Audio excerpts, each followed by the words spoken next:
Noches a todos. En nombre del Colegio de Pediatría de San Luis Potosí, tenemos la sesión mensual ordinaria. Esta ocasión va a ser a cargo del doctor Francisco Collaracena Orozco, conocido de todos. Su currículum del doctor es que él es egresado de la Universidad Autónoma de San Luis Potosí. Posteriormente llevó sus estudios de pediatría y de endocrinología pediátrica en el Instituto Nacional de Pediatría. Y actualmente se desempeña como médico adscrito al Hospital Central y también como médico adscrito al Hospital del Niño y la Mujer, siendo también su valiosa aportación como maestro de la Universidad Autónoma de San Luis Potosí y de la Autónoma de la Universidad de Cuauhtémoc, perdón. El tema desarrollado el día de hoy es el síndrome metabólico en pediatría. Esto es de interés para todos. Yo creo que es un tema extenso, amplio, muy actual. Espero que lo disfruten y siendo las 9:02, podemos dar inicio. Doctor Collaracena, adelante. Sí, buenas noches ya. Vamos a tocar un tema, como bien lo menciona, de suma importancia.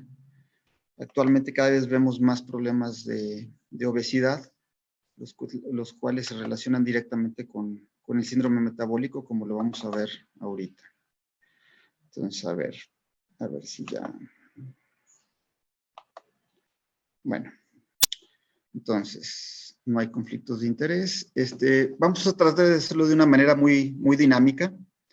Al final vamos a ir analizando un caso, lo vamos a ir desglosando y al final, si tienen alguna duda o pregunta, pues se los resolvemos, ¿no?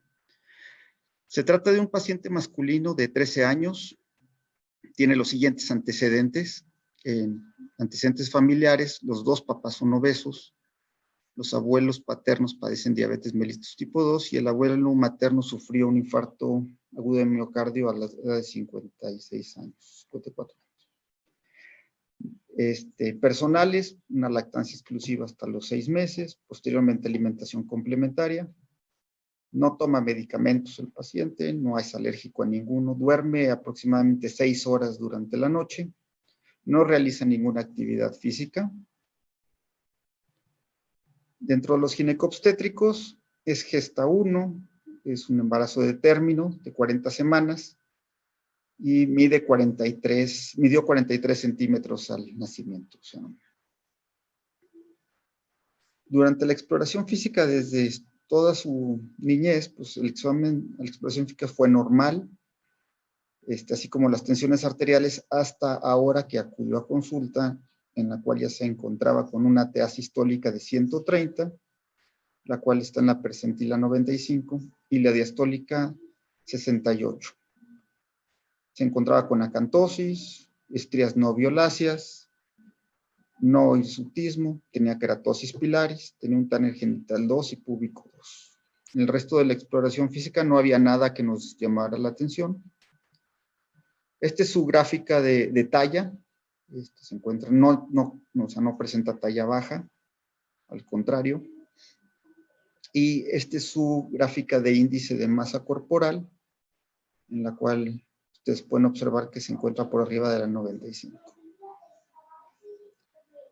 Le midieron el perímetro abdominal y si se fijan a partir de los 6 años cómo ha ido incrementando. Actualmente tiene un perímetro abdominal de 109 centímetros.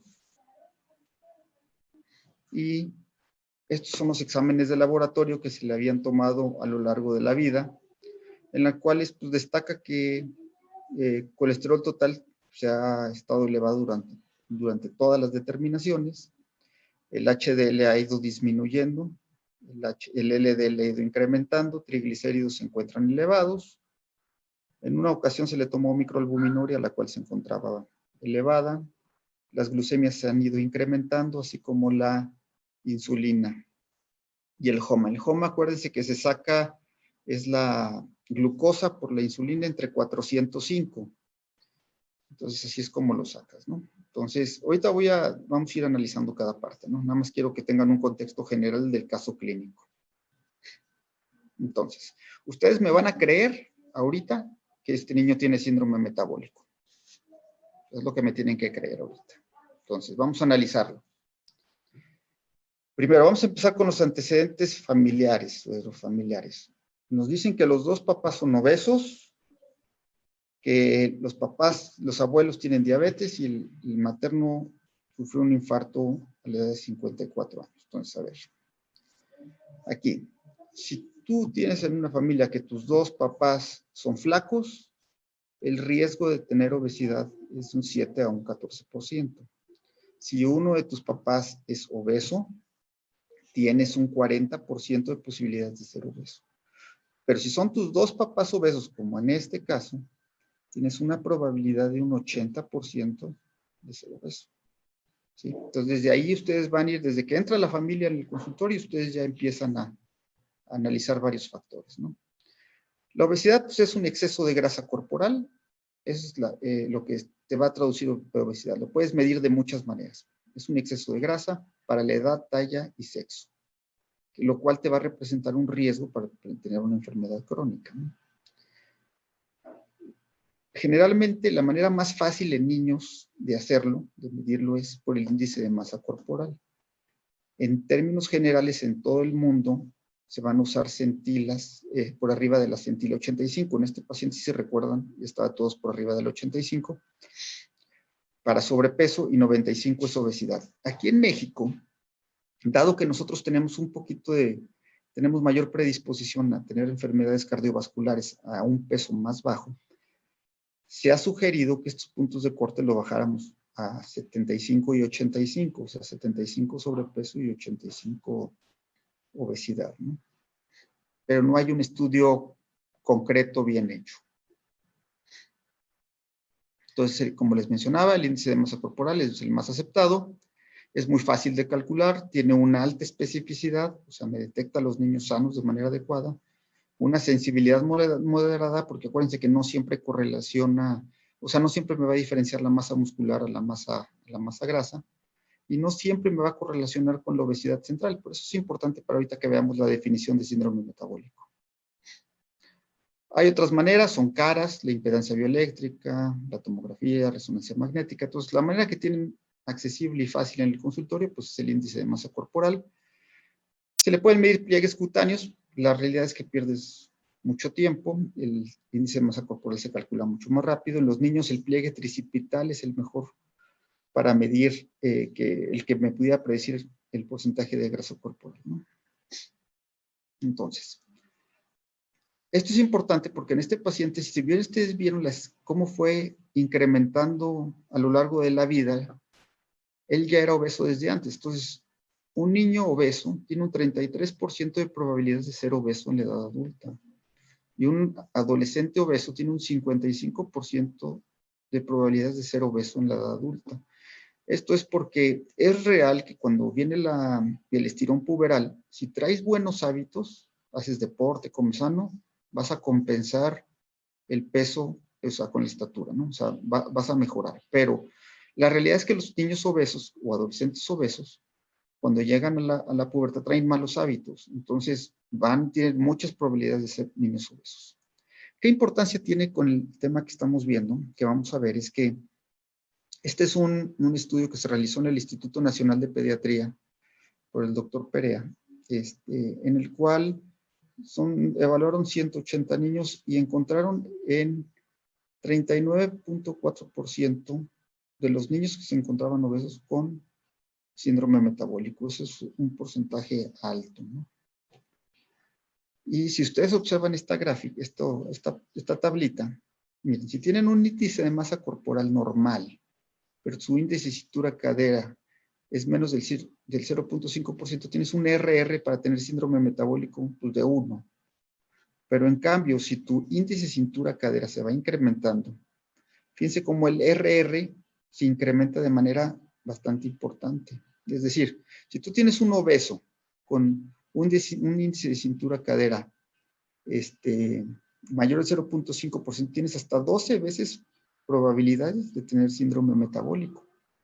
O sea, que eso es importante que se acostumbren para estar midiendo el perímetro abdominal, ¿no? Nos vamos al siguiente punto. tenía antecedentes ginecobstétricos. Decía, era un niño de término de 40 semanas con un peso al nacer de 2,350. Entonces, 2,350. Entonces, este niño tiene un retraso en el crecimiento intrauterino. Eso es importante. ¿Existe una relación o no existe una relación? Desde que les empezaron a interrogar para tener síndrome metabólico. Hay una hipótesis que es la hipótesis de Barker. Esto dicen orígenes tempranos de enfermedades tardías. Esto está publicado ya desde hace muchos años y lo único que se refiere es que en periodos críticos del desarrollo fetal, una condición desfavorable que te implica un estado de desnutrición van a inducir una programación adaptativa.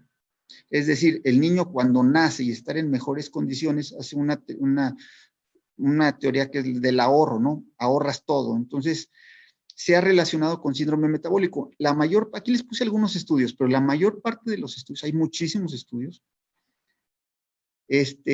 sí encuentran la relación entre haber sido pequeño periodo gestacional y tener síndrome metabólico. El problema es que la mayor parte de los estudios son retrospectivos, ¿sí? Pero de que se encuentra la relación, se encuentra la relación.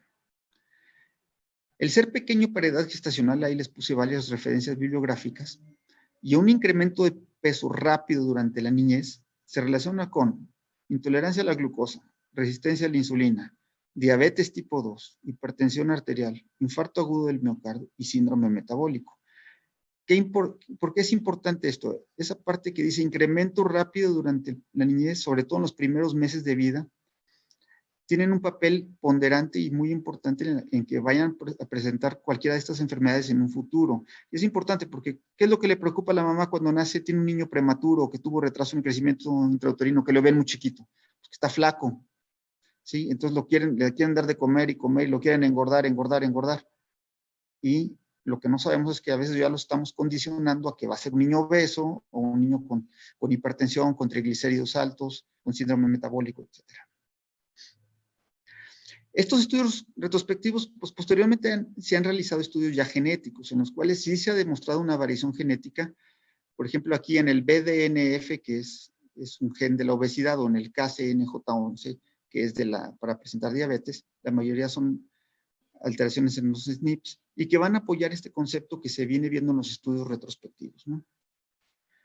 Nos vamos al siguiente punto. Dice, antecedentes personales. Aquí les mencionaban que la lactancia exclusiva durante 6 meses, alimentación complementaria a partir de los 6 meses, no medicamentos, no alergias y duerme 6 horas. Bueno, aquí es importante, la lactancia es importante porque ya está bien demostrado que te previene la obesidad, ¿no? Entonces, un niño que está alimentado con seno materno,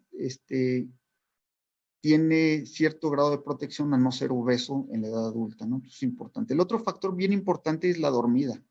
Se fijan, ahí les puse dormir 6 horas. Y miren, ¿qué evidencia tenemos de esto? Hay una fuerte evidencia que dormir poco tiempo se incrementa la adiposidad de las personas. Existe algo de evidencia, ahí les puse varios estudios, son metaanálisis y revisiones sistemáticas, si les quieren revisar.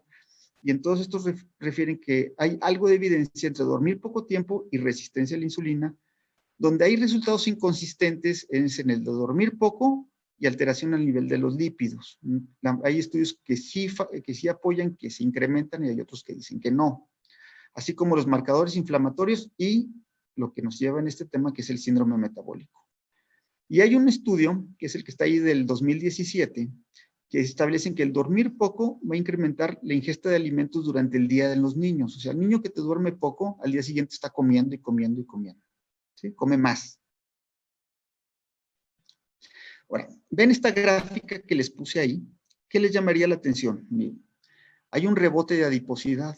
Fíjense cómo el rebote de adiposidad, que normalmente se presenta hasta los 6 años, lo estamos presentando a la edad de 4 años. Eso es lo más importante de esta gráfica. Por eso es importante que se acostumbren a graficar el índice de masa corporal y no únicamente el peso. Entonces, el rebote de adiposidad es el valor mínimo de índice de masa corporal. Generalmente aparece a la edad de 6 años. Y vean esta gráfica. Si ustedes ven esta gráfica, van a ver que un niño que te hace el rebote de adiposidad antes de los 6 años está condenado a ser obeso en la edad adulta. Un niño que te hace el rebote de adiposidad que te lo hizo más tarde, en esta gráfica se observa que es a partir de los 7 años, lo más probable es que tenga un peso normal en la edad adulta. Acá es un niño que te vuelve a hacer el rebote, que no era obeso, pero te hace el rebote de adiposidad antes de tiempo, va a ser obeso. Vamos a lo mismo. Y un paciente que no era obeso y hace el rebote de adiposidad tardío, tampoco va a ser obeso. Entonces, esos son factores importantes. ¿Por qué? Porque es importante seguir la trayectoria del índice de masa corporal porque se asocian con futuros riesgos en el metabolismo, en este caso síndrome metabólico. Está este artículo en el cual apoya lo que les estoy midiendo, que el rebote de adiposidades a edades más tempranas apoyan el desarrollo de síndrome metabólico, ¿no? En el pediátrico. Entonces, es importante estar vigilando eso para evitar que estos rebotes de adiposidad nos los hagan a edades tempranas. Posteriormente, en el caso clínico, teníamos la medición del perímetro abdominal. Si se fijan cómo el perímetro abdominal ha ido incrementando, es importante que tengan unas gráficas. Estas son gráficas, este es de un estudio en el cual a la edad de 14 años tiene 95 centímetros, es la percentila 90. Nuestro paciente lo tenemos, bueno, los 13 de 109 centímetros. O sea, estamos arriba de la 90, estamos muy por arriba. O estas otras gráficas que también las pueden encontrar en el artículo que les puse ahí abajo, la cual el percentila 90 es un poquito más abajo. Estamos en el 90, un perímetro abdominal de 92 y este paciente tiene 105. O sea, definitivamente tenemos un perímetro abdominal muy por arriba. Es importante que estas gráficas las tengan también y se acostumbren a medir lo que es el perímetro abdominal. ¿Por qué?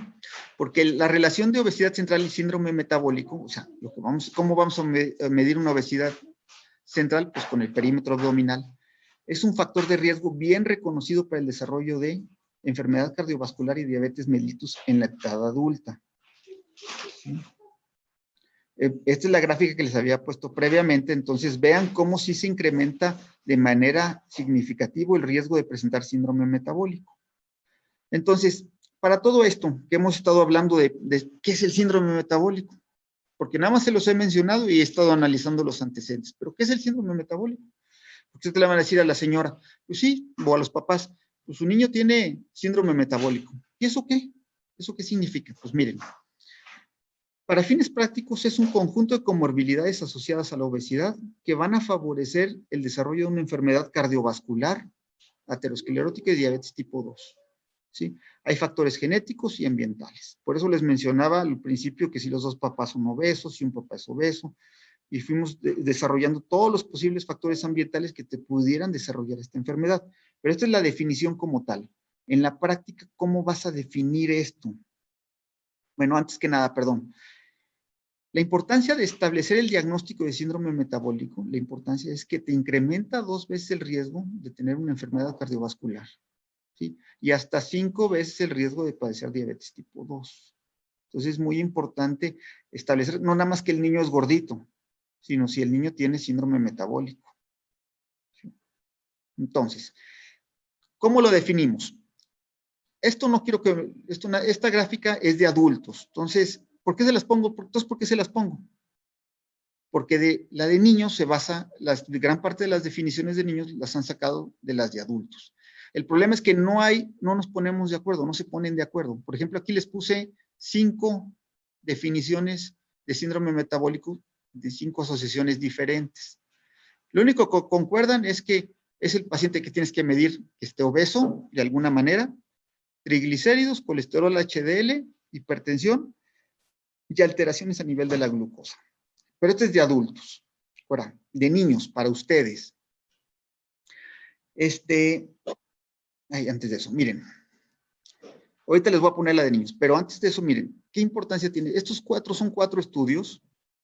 Uno es de la doctora Garibay, del Hospital General de México, otro es del Hospital Infantil de México, y los otros 2 son uno de Ferranti y uno de Halley. De hecho, Ferranti tiene su definición de síndrome metabólico. Y fíjense cómo la prevalencia es muy diferente en todos. Hay una que es hasta del 65% y otro tan baja como del 12%. ¿Sí? Entonces, ¿por qué se debe tanta esta variación? Por lo mismo, las definiciones. Porque el diagnóstico y la prevalencia va a variar de acuerdo a la definición que vamos a utilizar. Ese es el problema que estamos teniendo. Entonces, por ejemplo, en este estudio hay un estudio que te compararon, que se llama Elena, las diferentes definiciones de síndrome metabólico. Y ahora sí, estas son las definiciones de niños. Aquí nada más les puse 5, hay más, pero les puse las más usadas. Tenemos la de la IDF, la del ATP3, la de Cook, la de Weiss, la de Ferranti. Y fíjense, mero abajo dice la prevalencia de síndrome metabólico. Esa prevalencia de síndrome metabólico se sacó de un estudio de 500 niños que se encuentra en la Gaceta Médica, ahí abajo está. Y te evalúan estas 4 definiciones y ven que hay mucha disparidad de acuerdo a la definición que usaste para establecer síndrome metabólico. Sobre todo en la de Weiss con la de Ferranti. Una tiene un porcentaje tan bajo del 2.4% y la otra de Ferranti hasta el 46%. Entonces, si ustedes quisieran preguntar, dirían, pues, ¿cuál uso? Pues la que te detecta más, ¿no? Supuestamente, en este caso sería la de Ferranti. Pero miren, ¿por qué se ve tanta esta disparidad? Por ejemplo, en Weiss usan el HDL menos de la percentila 5 y en de Ferranti usan menos de 50, que es la percentila 40 más o menos, ¿sí? Para establecer el HDL. Vean cómo varía también en la de Weiss, por ejemplo, no usan perímetro de cintura, usan la Z-score para índice de masa corporal. Y los triglicéridos en Weiss usan arriba de la 95, o sea, hasta arriba de 150. Y en la de Ferranti usan 100. En lo que respecta a la IDF, la ATP3 y Cook, no hay mucha diferencia realmente en la prevalencia. Sí hay un poquito de diferencia, pero no hay tanta diferencia. Para fines prácticos, ustedes en las definiciones y los puntos a considerar, lo que sí concuerdan todos es que van a tener que medir el HDL, van a tener que medir los triglicéridos, van a tener que establecer si el paciente está obeso o no está obeso. En este caso, les recomiendan el perímetro de cintura, es el más recomendado. En el caso de índice de masa corporal, si vas a usar la clasificación de Weiss es la que usarías, al igual que la Organización Mundial de la Salud, pero la clasificación de Organización Mundial de la Salud solamente es hecho para adultos. Estos puntos de corte y estas definiciones para síndrome metabólico tienen otro problema. No te evalúan Tanner. Entonces, realmente son de adultos extrapolados a niños, pero en niños no prepuberales del todo, porque entonces ese problema lo tenemos, ¿no? Ahorita lo vamos a ver más adelante cómo se pudiera solucionar. Este es otro consenso, este se usa un poquito menos, es de la Asociación Latinoamericana de Diabetes.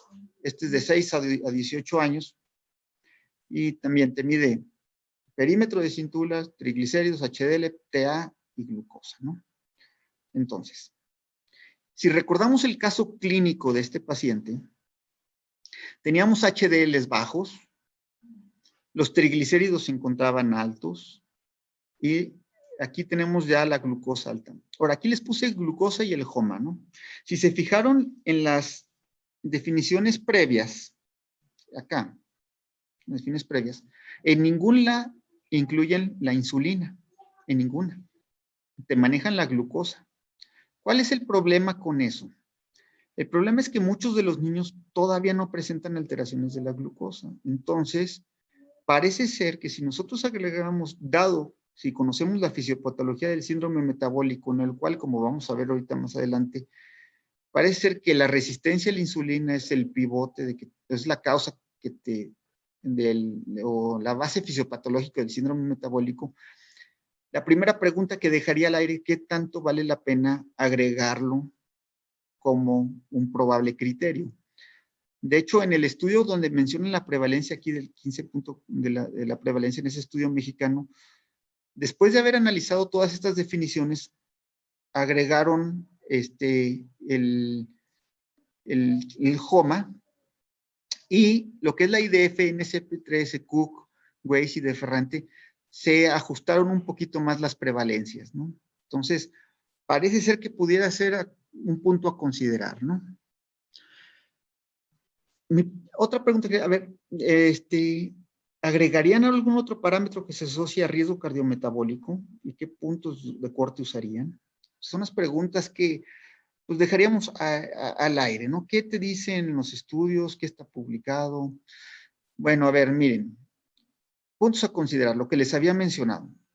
Si nosotros nos vamos hacia atrás con Raven en 1988, en el cual estableció que el síndrome metabólico se basaba en la aparición de la resistencia a la insulina, pues quizá habría que, como les había mencionado, considerar a la insulina o la resistencia a la insulina como un criterio más, ¿no? Para valorar resistencia a la insulina, pues está lo ideal, el estándar de oro es el clamp hiperinsulinémico y glucémico, pero la verdad es que no es muy factible hacerlo, ¿no? Entonces, podemos usar el HOMA, lo cual tiene una correlación significativa con el clamp, o medir niveles de insulina en ayunas, ¿no? Que nos hablaría de una hiperinsulinemia compensatoria.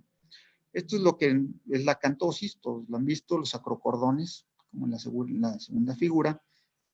Y vemos, resistencia a la insulina. Pues bueno, es una condición patológica donde está disminuida la magnitud de la respuesta biológica a la insulina. Hay un hiperinsulinismo inicial y este hiperinsulinismo no me va a producir una reducción esperada de la glucosa, ¿no? Entonces, la resistencia a la acción hipoglucémica de la insulina, esto nos va a condicionar también un estado proinflamatorio sistémico y esto nos va a constituir la base del síndrome metabólico. Entonces, ¿cuál es el problema de la resistencia a la insulina? Vamos a lo mismo. ¿Cuál es la prevalencia? ¿Cuál es el punto de corte? Pues vean, todos estos estudios, la prevalencia de resistencia a la insulina depende del HOMA que usaste, depende del estudio que usaste. Si usaste un HOMA de 1.7, vean la prevalencia cómo se incrementa. Si usas 5.56, vean cómo disminuye la prevalencia. No hay consenso para establecer el punto de corte. El punto de corte más usado es del 3.16. Aunque hay otros autores como Tresaco que dicen 3, hay otros que dicen que se debe de usar el punto de corte como para riesgo cardiovascular en el adulto, que es de 3.8. Y yo nomás les voy a dejar aquí como parámetro que consideren que un HOMA de 3.4 te da una sensibilidad del 70% y una especificidad del 72%, con un valor predictivo negativo del 95.7%. ¿Sí? Entonces, sugerencias, yo realmente el punto de corte que uso es el más usado, es el 3.16, pero hay muchos autores que usan 3.4, por lo que les puse ahí. ¿Sí? La insulina. ¿Cuál es el punto de corte que debes de usar de insulina? Pues, porque muchas veces, si se fijan en los valores de referencia que les ponen los laboratorios, aquí les ponen que es hasta 24. No. Distintos autores han establecido en el adulto como punto de corte para riesgo cardiovascular la percentila 90 que corresponde a 15. En el adolescente es más o menos 16, se ha demostrado que una niña con Tanner 4 o 5 es hasta 18.76 y en los pediátricos es de 2 a 15, lo ideal es que esté en 10, no más de 10, la insulina. Entonces, como les mencionaba, la autora de este estudio menciona que si agregábamos la insulina, la prevalencia de estas enfermedades se iban a ajustar. Entonces, hay un nuevo criterio, bueno, ni tan nuevo, del 2014, que lo propone Arens, en el cual incluyó en su estudio niños prepuberales. Los puntos también usa HDL, perímetro, circunferencia de cintura, tensión arterial, usaba glucosa y usaba HOMA, y usaba triglicéridos, ¿no? Entonces, esta es una buena clasificación que pudieran ustedes usar para definir síndrome metabólico. Esta o la de Cook, yo creo que son buenas alternativas. O diferentes también. ¿Qué parámetros les había puesto? Sugeriríamos usar. ¿Qué les parece si nombramos? Aquí les menciono dos personajes. Una que se llama hiperuricemia, el otro es una estetosis hepática, que quizá deberíamos de incluirlas también en la definición, ¿no? Entonces, Si ustedes ven el ácido úrico, su relación con hipertensión arterial, se pueden observar aquí. Fíjense cómo los RR, los riesgos relativos, llegan hasta ser, depende del estudio, pero hasta 2.19, con unos intervalos de confianza que ahí están mencionados, ¿no? Entonces, ¿por qué te da la hiperuricemia e hipertensión arterial? Y la hipertensión arterial es parte del síndrome metabólico. Entonces, hay una reducción en las concentraciones de óxido nítrico endotelial, hay una estimulación del estrés oxidativo, es un efecto proinflamatorio en el endotelio vascular, hay una activación del eje de renina-angiotensina, o sea, hay una sobreregulación de genómica del SRR, y hay una expresión del URAT1 endotelial, que este puede ser el mecanismo a través del cual el ácido úrico va a entrar a las células del músculo liso vascular y va a determinar su participación en la remodelación vascular, ¿no? Y por lo tanto, la enfermedad cardiovascular. ¿Qué otra cosa induce la hiperuricemia? Una hiperplasia del músculo liso vascular y hay una aparición de la enfermedad microvascular renal. Entonces, sí hay una relación importante entre la hiperuricemia y la hipertensión arterial, la cual es parte del síndrome metabólico, ¿no? El otro invitado que es el hígado graso no alcohólico, que muchos autores lo consideran como la manifestación hepática del síndrome metabólico. Entonces, se relaciona fuertemente con el síndrome metabólico. Es una enfermedad de curso crónico, insidioso, que se debe a la acumulación de triglicéridos, ¿no? A nivel de los hepatocitos. Entonces, aquí les puse 2, 4, 6 artículos, todos son transversales, son diferentes poblaciones, no encontré ninguno en población latina, pero creo que debe de haber por ahí alguno, en los cuales sí encontraron una relación entre el síndrome metabólico y tener esteatosis hepática, ¿no? Además, valoraron comas y curvas de tolerancia, glucosa en ayunas, etcétera, etcétera. En el síndrome metabólico, pues, como habíamos mencionado, pues hay alteraciones ambientales, un 10% es genético. El estrés, pues, te va a condicionar a que se libere el cortisol, una adiposidad visceral. Como mencionamos previamente, alteraciones en el sueño, sobre todo menos de 6 horas. Alteraciones dietéticas, sobre todo la ingesta de fructosa. La ingesta de fructosa también se ha asociado, al igual que la hiperuricemia, en la aparición de hipertensión arterial. Y aquí el déficit de vitamina D, ahorita que está tan de moda la vitamina D, parece ser que también se relaciona con síndrome metabólico. Bajos niveles de vitamina D, si se asocia con defectos en la acción de la insulina en las personas con prediabetes, pues miren, a ver. La deficiencia de vitamina D la vamos a relacionar de manera individual, se relaciona de manera individual con la aparición de diabetes tipo 1, diabetes tipo 2, hipertensión arterial y dislipidemia. Entonces, por lo tanto, si estos son componentes aislados del síndrome metabólico, la pregunta sería, ¿tiene que ver con síndrome metabólico el tener deficiencia de vitamina D? ¿Realmente hay una asociación? La deficiencia de vitamina D te va a incrementar la producción de interleucinas, factor de necrosis tumoral alfa, lo cual va a aumentar una respuesta de TH1 y una lesión de las células beta. Es la fisiopatogenia de diabetes tipo 1. La diabetes tipo 2, hay una intolerancia a la glucosa, disminución en la secreción de la insulina, mayor resistencia a la insulina y una diabetes tipo 2. En la hipertensión arterial, parece que hay una sobreexpresión de la renina con cambios en el tono vascular y te van a condicionar a hipertensión arterial. Ahora, aquí parece ser que en la hiperlipemia hay muchos estudios controversiales, parece ser que muchos dicen que no tiene nada que ver y hay otros dicen que sí, pero realmente hay muy pocos estudios que te relacionan la deficiencia de vitamina D, más bien te relacionan los niveles de calcio, ¿sí? Entonces, como si tienes bajos niveles de vitamina D, no absorbes la cantidad suficiente de calcio, entonces tienes calcios bajos, entonces parece ser que pudiera haber cambios en la expresión genética de las lipoproteínas y por lo tanto se pudiera dar dislipidemia, ¿sí? Pero realmente son pocos estudios y se necesitan más para establecer esto. Entonces, como se estudian de manera aislada, pues parece ser que pudiera tener una relación directa con el síndrome metabólico.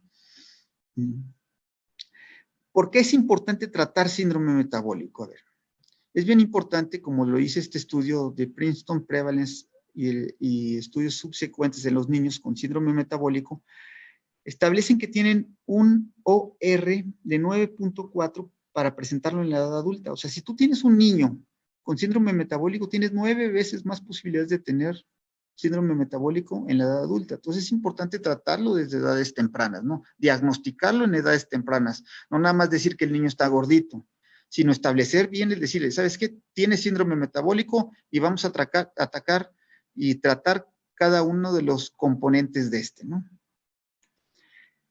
El mensaje es muy sencillo en niños más. Mantenga la circunferencia de la cintura a menos de la mitad de la estatura en un niño. Vamos a primero, objetivos nutricionales. Se tiene que fomentar el consumo de 5 o más porciones de frutas o verduras al día, mayor fibra, menos carga glucémica. Hay que minimizar las bebidas azucaradas y alimentos procesados. Por ahí hay 2, 3 estudios que dicen que llevar una dieta mediterránea disminuía la prevalencia de síndrome metabólico hasta un 16%. Hay este estudio que mencionan que si realmente una dieta baja en carbohidratos es favorable para el endotelio vascular, y te dicen que no, al contrario. Lo que sí te mejora para la salud vascular, sin alterar, o sea, mejorando lo que es, sin afectar el endotelio vascular, parece ser que es más bien una dieta con un índice glucémico bajo. O sea, frutas con índice glucémico bajo, no tanto una dieta muy baja en carbohidratos, ¿no? Esto es lo que te menciona este estudio, ¿no? Y bueno, la jarra del buen beber, esta me la robé, por esa INEPESA me la robé de una maestra, una doctora, una maestra mía, que es más o menos como debemos de tomar los líquidos. El agua potable de 6 a 8 vasos, leches 2 veces máximo 2 veces al día, máximo café o té 4 tazas, bebidas no calóricas con máximo 2 vasos, jugos medio vaso, refrescos muy esporádico, ¿sí? La jarra del buen beber. Pero bueno, actividad física. Miren, disminuye los niveles de insulina en ayunas, disminuye la resistencia a la insulina, incrementa los niveles de HDL, disminuye los niveles de LDL y triglicéridos, mejora la función endotelial con reducción de la presión sistólica y diastólica, independientemente del ejercicio, ya sea aeróbico, de resistencia o combinado. Hay cambios en la composición corporal, hay una disminución de la grasa abdominal, que es la que nos está causando la mayor parte de los problemas con síndrome metabólico. Lo recomendado, según la Academia Americana de Pediatría, son al menos 60 minutos de ejercicio moderado a vigoroso, pero el ejercicio vigoroso por lo menos 3 veces a la semana, en niños mayores de 5 años. Y la Sociedad de Endocrinología es un poquito más conservadora, dice que debe ser de mínimo 20 minutos, llegando a una meta de 60 minutos de ejercicio diario, moderado a vigoroso, es igual de la misma manera. Recomiendan que no se realicen ejercicios de alto impacto que me pudieran afectar, sobre todo en estos pacientes, las rodillas, ¿no? Farmacoterapia. A ver, primero es la obesidad. Vamos a tratar primero la obesidad. Entonces, si el programa de cambios de estilo de vida han fracasado, entonces pasamos a la farmacoterapia. En este caso vamos a mencionarle el Orlistat. El Orlistat por la FDA está aprobado a partir de los 12 años, te inhibe la lipasa intestinal, reduce la absorción de triglicéridos y colesterol, te causa como efecto adverso una deficiencia de vitaminas liposolubles y la eficacia es limitada, realmente es muy limitada. A los 6 a 12 meses, los estudios, la mayor parte de los estudios te dicen que pierdes una pérdida promedio de 3 a un 5%. O sea, realmente pues, está medio limitado. Uso de metformina. Aquí esto es una revisión sistemática y si lo quieren ver. ¿Y qué me dice la metformina? Bueno, la mayor parte de los estudios recomiendan el uso de metformina cuando ya tienes una glucosa anormal en ayunas. Muchos estudios establecen que el tener resistencia a la insulina, muchas veces hay remisión de esta. Y hay a través del tiempo, si tienen una adecuada alimentación, un plan de ejercicio adecuado, duermen adecuado, este HOMA va a disminuir y no va a ser necesario dar medicamentos como las biguanidas, ¿no? Eso es lo que dicen la mayor parte de los estudios. Aquí hay que individualizar de acuerdo si ya llevaste un plan de alimentación, si ya llevaste un plan de ejercicio, si traen mucha resistencia a la insulina, qué tan alto está el HOMA, para ver si vale la pena iniciar metformina antes de tiempo, ¿no? Medicamento como para bajar de peso, la metformina realmente no se considera, aunque sí te disminuye de peso de manera indirecta, porque cuando un paciente tiene resistencia a la insulina, muchas veces la glucemia postprandial es más baja que la preprandial, entonces manda señales al cuerpo de que necesita comer, entonces le da mucha hambre. Al disminuir esta resistencia a la insulina, este efecto no sucede de igual manera, entonces controlas un poquito más el apetito, ¿no? La metformina está aprobada por la FDA a partir de los 10 años, aunque los españoles la usan antes de tiempo, sobre todo cuando tienes pubarca precoz aislada, ¿no? O sea, aparición de vello un poquito antes de tiempo. En hipertensión arterial, el tratamiento, bueno, el tratamiento se considera otra vez, vamos a alimentación y a ejercicio, tienes que tener una pérdida de peso de al menos 10%, hay que disminuir la sal a menos de 2 gramos, la actividad física al igual que como lo mencionamos previamente, y el objetivo es para mantener una TA menos de la percentila 90 o 130/80 en niños mayores de 13 años. Si se van a usar medicamentos, ya que usaste mejoría en el estilo de vida, los medicamentos aprobados o que se recomiendan son inhibidores de la ECA o bloqueadores de receptores de angiotensina. También se pueden usar tiazidas y bloqueadores de los canales de calcio. Si tienes un paciente que está hipertenso y está asociado a diabetes tipo 2, recomendamos los IECA o los ARB. Las dislipidemias. En las dislipidemias es menos del 10% de grasa saturada, un colesterol menos de 300 miligramos al día es lo que se recomienda. Puede ser mucho más estricto si tienes una hipercolesterolemia más importante. La hipertrigliceridemia, hay que disminuir la cantidad de carbohidratos simples, el consumo de estos. Se pueden usar esteroles vegetales, omega 3, estatinas. Y la realidad es que la FDA no te aprueba el uso de fibratos y de ácido nicotínico. Aquí es importante que los fibratos se usan, sobre todo cuando estamos cerca de la cifra de 500. ¿Por qué? Porque hay riesgo de pancreatitis, más que nada. Cuando no, se recomienda, por ejemplo, si tienes unos triglicéridos de 210, 220, con un HDL bajo, un LDL alto, o un colesterol no HDL elevado, entonces se recomienda usar estatinas, ¿sí? Y les digo, puedes usar omega 3 para disminuir los triglicéridos. La realidad es que para los estudios que hay para disminuir hipertrigliceridemias con omega 3, la mayor parte del consumo se recomienda, son más de 3 gramos. Entonces, no sé si hayan consumido más de 3 gramos de omega 3, pero te la pasas repitiendo, ¿no? Entonces, es la mayor parte, ¿no? Entonces, de omega 3. Y los esteroles vegetales ayudan para bajar colesterol. Eso ya también está bien. Si tienes hígado graso, hay estudios doble ciego aleatorizados en los cuales los probióticos y el omega 3 pudieran aminorar la progresión de la enfermedad. Pudieran. La realidad es que se necesitan más estudios prospectivos.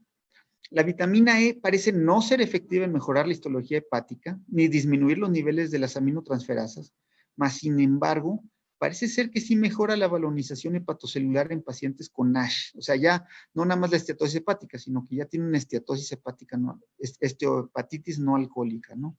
Parece ser que ahí sí pudiera ser, entonces se pudieran ver beneficiados, ¿no? Pues habría que valorar. Conclusiones, pues miren, la obesidad es la causa más frecuente del síndrome metabólico, tenemos que tratarlas desde muy temprano, detectarlas de manera muy temprana, tener en cuenta lo que es el rebote de adiposidad. Este es un estado de estrés oxidativo sistémico, hay una inflamación subclínica crónica al interior del hepatocito. Entonces, sí lo tenemos que tratar, porque hay un mayor riesgo de que lo vayan a presentar en la edad adulta y tenemos niños que ya están empezando a tener enfermedades como el adulto. Gracias.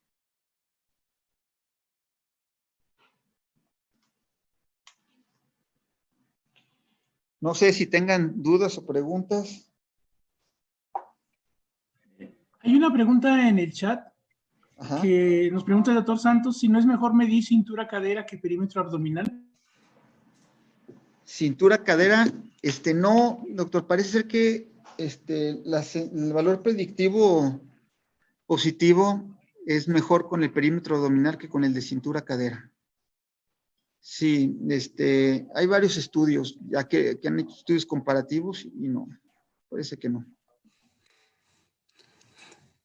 Refleja más lo que es la adiposidad visceral, ¿no? Tengo una pregunta. Sí. ¿Cuáles serían las tablas para referencia, las de la Organización Mundial de la Salud o alguna otra tabla en particular para, para el OMA? También, otra pregunta. ¿Exactamente cómo debemos de medir el perímetro abdominal en los niños? ¿Acostado Sí. de pie? Sí. ¿A nivel del ombligo o abajo del ombligo? Y igualmente las tablas de masa corporal, hay las de la Organización Mundial de la Salud y hay unas americanas. ¿Cuáles son las más adecuadas? Sí, lo ideal sería que nosotros tuviéramos nuestras gráficas. Eso sería lo ideal, cosa que no tenemos. Ahora, de lo ideal para tanto para peso, talla, esto son las de la Organización Mundial de la Salud, ¿no? La de las americanas están hechos en población anglosajona, alimentados con niños con fórmula. Las de la Organización Mundial de la Salud son niños alimentados con seno materno y son, de hecho, en 8 diferentes países. Entonces, realmente, entre las dos es la Organización Mundial de la Salud. Pero, repito, lo ideal es que nos fueran las de nosotros, ¿no? Que nosotros hiciéramos nuestras propias gráficas. Y la segunda pregunta, hay que medir entre la espina ilíaca anterosuperior y el borde costal, o sea, en medio. Uno introduce los brazos entre esas dos, entre el borde costal y la espina ilíaca del niño, y gira, y ahí te va a dar más o menos la referencia exacta de cómo debes de, o sea, pasas la cinta alrededor de la cintura, ¿no? Pero tomas como referencia esos dos puntos anatómicos, abajo de las costillas y de la espina ilíaca anterosuperior, y ahí pones los dedos, ¿no? Y giras, y mides el perímetro abdominal. Lo que pasa es que si tienes un niño muy, muy, muy gordito, el ombligo se le cae como a un adulto, estamos abajo. Entonces ya no lo mediste de manera correcta. Sí, ¿es acostado o de pie también? No, parado. Ok. Tiene que ser de pie. ¿Y puedes repetir el cálculo del OMA, por favor? Ah, sí. Es glucosa por insulina entre 405. Entonces, esa es la manera más fácil de hacerlo. El 405 sale de una constante que es 22.5, pero así es más fácil. Glucosa por insulina entre 405 les da el HOMA. O si no tienen insulina, yo les recomiendo que se acostumbren a siempre, cuando pidan exámenes, pidan insulina. Porque también hay que acostumbrarse a ver insulinas en ayunas, ¿no? A ver si no está haciendo un hiperinsulinismo compensatorio.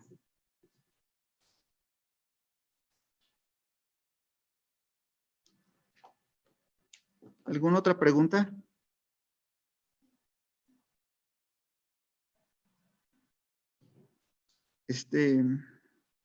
Ya ahorita, ya empieza a haber impedancias bioeléctricas con medidas para niños que te miden ya también la grasa visceral y eso, pero la realidad es que son caras. Una impedancia bioeléctrica como la que les puse ahí, tiene un costo más o menos, hay tanitas muy baratas, pero no te miden lo mismo, pero como la que les puse ahí andan alrededor de 250,000 pesos más o menos. Entonces, si el índice de masa corporal, pues no les cuesta, y el perímetro abdominal, pues tampoco, ¿no?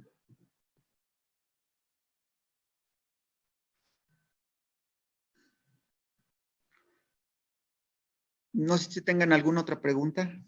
Como Preguntan quiera. también en el grupo la dosis de inicio de la metformina? Híjole, fíjate que no hay dosis ponderal por kilo. Ese es un problema que tenemos, pero en realidad es que no hay dosis ponderal, ¿no? Como todo está extrapolado de los adultos, entonces generalmente iniciamos a 500 miligramos. O sea, ahorita ya hay también en suspensión, ¿verdad? Lo que pasa es que no les gusta. Pero la dosis máxima, nada más lo importante es que no se pasen de la dosis máxima. La dosis máxima en el niño son 2 gramos. Pero que empiecen, yo les sugeriría que empezaran con 500 miligramos.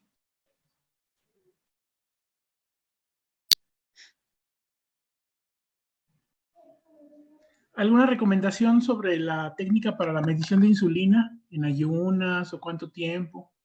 Sí, debe ser en ayunas. Bueno, depende. Yo cuando les hago curva, es que a veces les hago curva de tolerancia. Cuando les hago curva de tolerancia, pido una glucosa y una insulina preprandial en ayunas y una glucosa e insulina postprandial a las 2 horas. Porque a veces todavía no tengo una insulina en ayunas realmente normal, pero cuando les doy un estímulo con glucosa se me eleva de manera significativa, ¿no?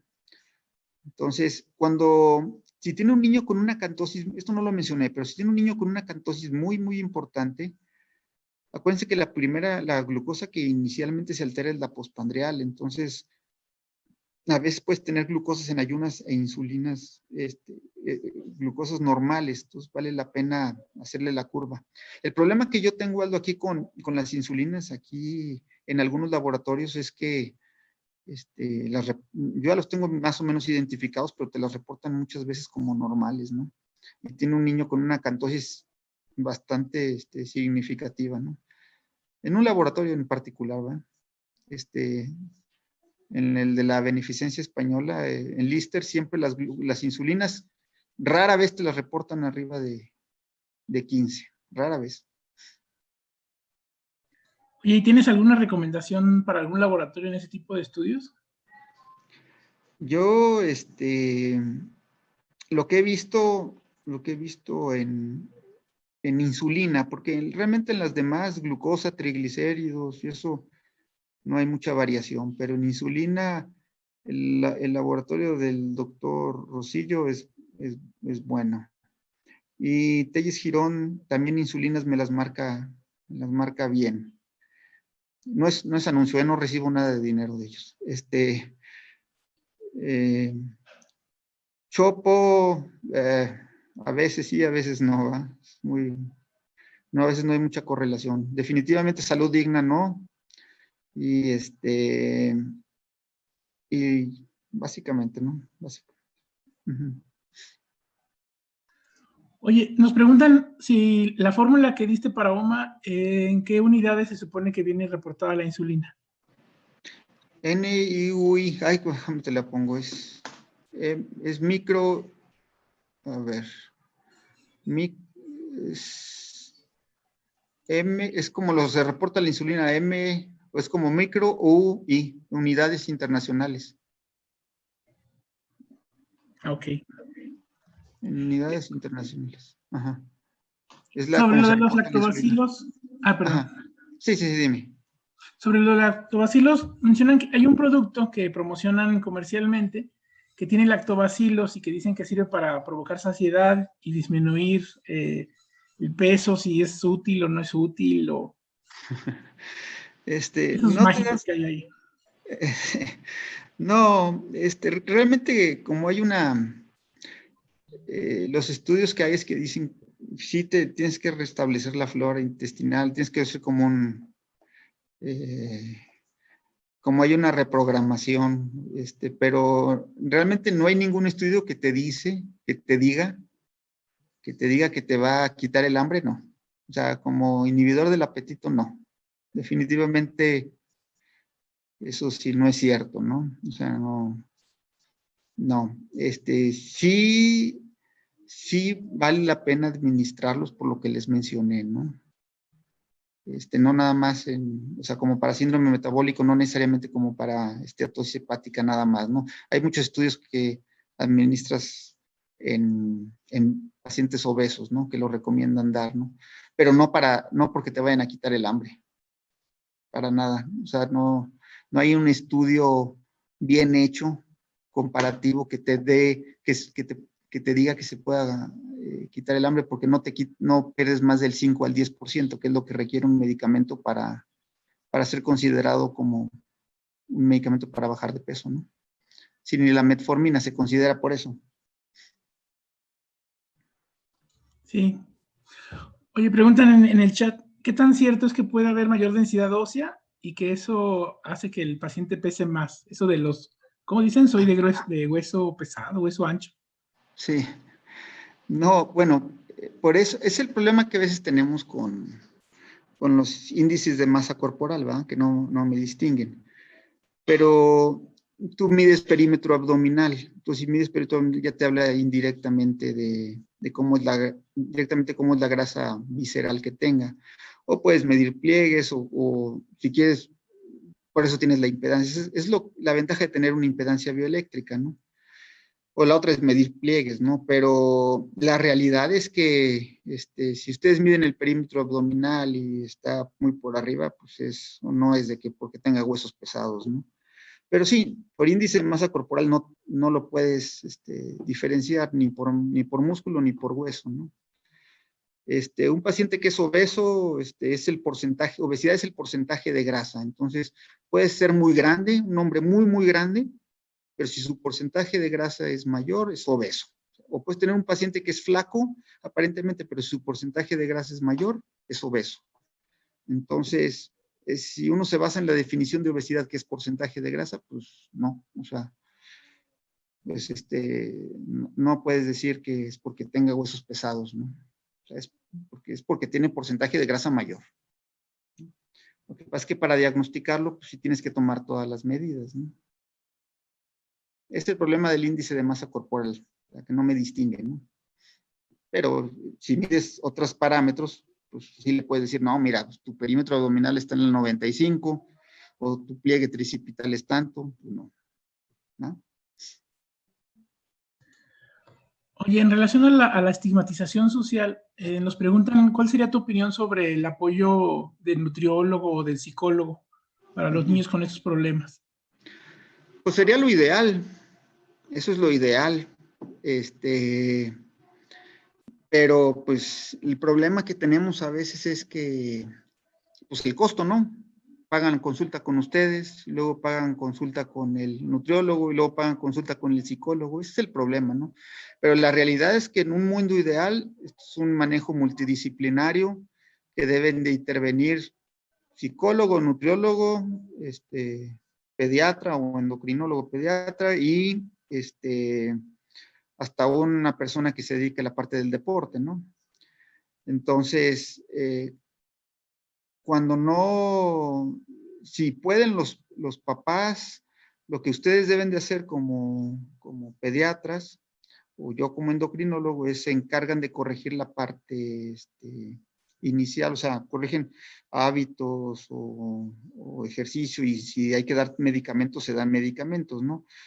Y cuando no se logra, realmente no siguen algo, pues sí, yo creo que lo ideal es convencerlos de que acudan con un nutriólogo para que les haga un conteo más exacto, porque si ustedes preguntan a las familias, todas dicen que comen bien. Y ya cuando hace un recordatorio de alimentos, pues ¿cuál bien? No comen nada bien. Entonces, y ahorita como estamos como mencionas, con toda la estigmatización social, hay muchas dietas y muchos, que si las dietas cetogénicas o etcétera, etcétera, y uno las debe de conocer, pero estas dietas cetogénicas en niños definitivamente yo no las recomiendo porque me limitan crecimiento. Eso, si a un niño lo metes en cetosis constante, la secreción de hormona de crecimiento es menor y no te va a crecer, ¿no? Entonces, y ese es el otro problema que tenemos, que no hay muchas nutriólogas pediatras, entonces las quieren manejar como adultos.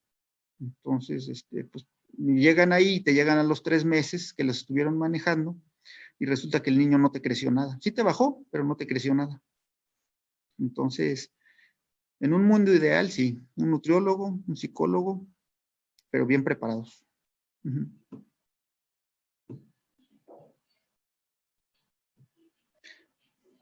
Es importante ahorita que todos ustedes como pediatras lean un poquito de nutrición, ¿no? Por lo menos para dar todas las recomendaciones iniciales. Digo, no se van a poner a dar un plan de alimentación ahí porque les va a quitar 40 minutos o 30 minutos, ¿no? Les va a quitar mucho tiempo.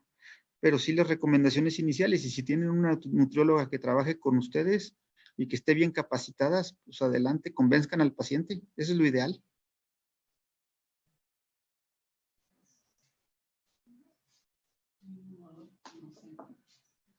¿Alguna otra pregunta?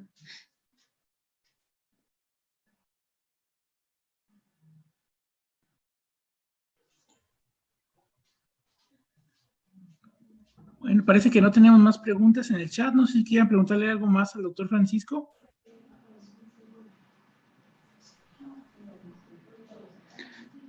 Como quiera, si no, cualquier cosa me pueden preguntar siempre, ya saben. Y si no lo sé, pues se los invento.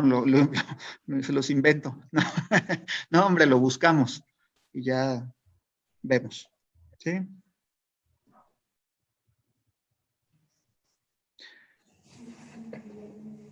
Bueno, si no hay ninguna otra pregunta más, podemos concluir esta sesión del mes de noviembre.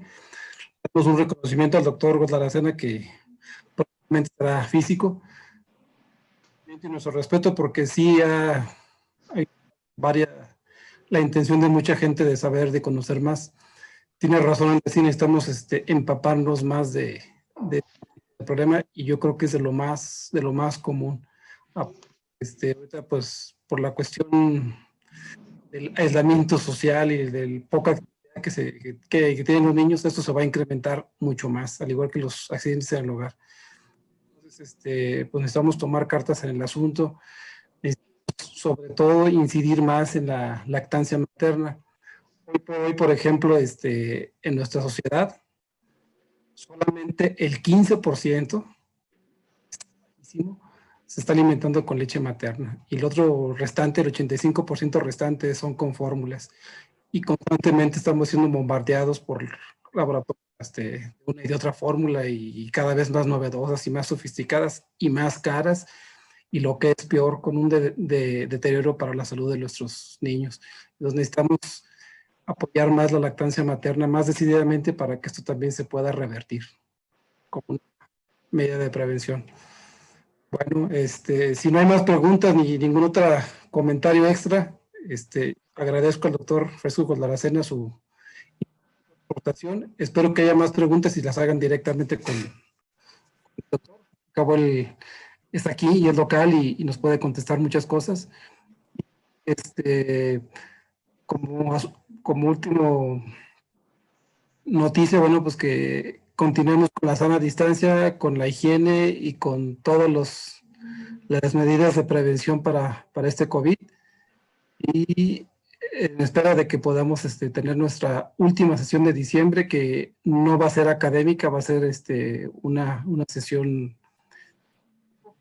Aceptamos sugerencias o invitados, así que si no hay más comentarios por el momento, les doy las gracias por su asistencia. Muy buenas noches. Buenas noches. Buenas noches a todos. Buenas noches. Paro la grabación.